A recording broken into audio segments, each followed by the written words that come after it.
Priatelia,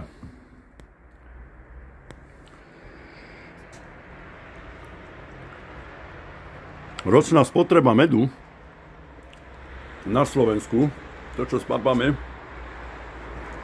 je cirka 12 miliónov kg. Počas predchádzajúcich rokov to, čo včely vyprodukovali med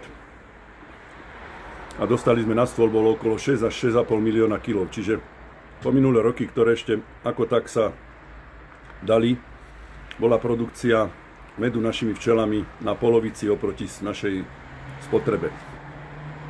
Tento rok bol najhorší rok za posledných 20 rokov a najťažší. A včely nám vyprodukovali cirka štvrtinu z toho, čo bežne, čiže cirka 1,5 milióna kg medu. Keď si zoberieme spotrebu 12 miliónov kg minus 1,5 milióna kg, ktoré naše slovenské včely vyprodukovali, dojdeme k tomu, že 10,5 milióna kg máme deficit, keď sa tak zoberie. Pritom je na zamyslenie, že všetci včelári, ktorí predávajú svoj med, ho majú stále dostatok na všetkých jarmokoch, na všetkých trhoch. Dostatok ho je v rôznych obchodoch, dokonca v supermarketoch som bol dnes v Púchove pozrieť, všetky 4 supermarkety majú slovenský med. Všade všetci predávajú slovenský med, pritom ho chýba 10,5 milióna kg. Takže sa vás všetkých pýtam, priatelia, odkiaľ sa tento slovenský med berie.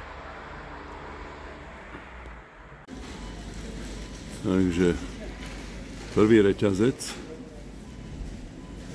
med, slovenský med, nech sa páči, krajina pôvodu Slovenská republika.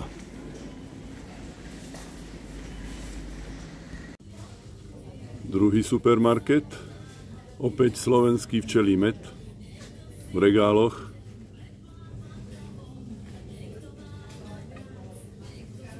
Takže toto sú slovenské medy. Ďalší obchodný reťazec, včelí med, krajina pôvodu Slovenská republika, čiže už aj v treťom reťazci obchodnom sme v Púchove našli slovenský med. Slovenský med, vidíte, v poslednom obchodnom reťazci, štvrtom, ktorý sa nachádza v Púchove. Takže slovenský med v supermarketoch je.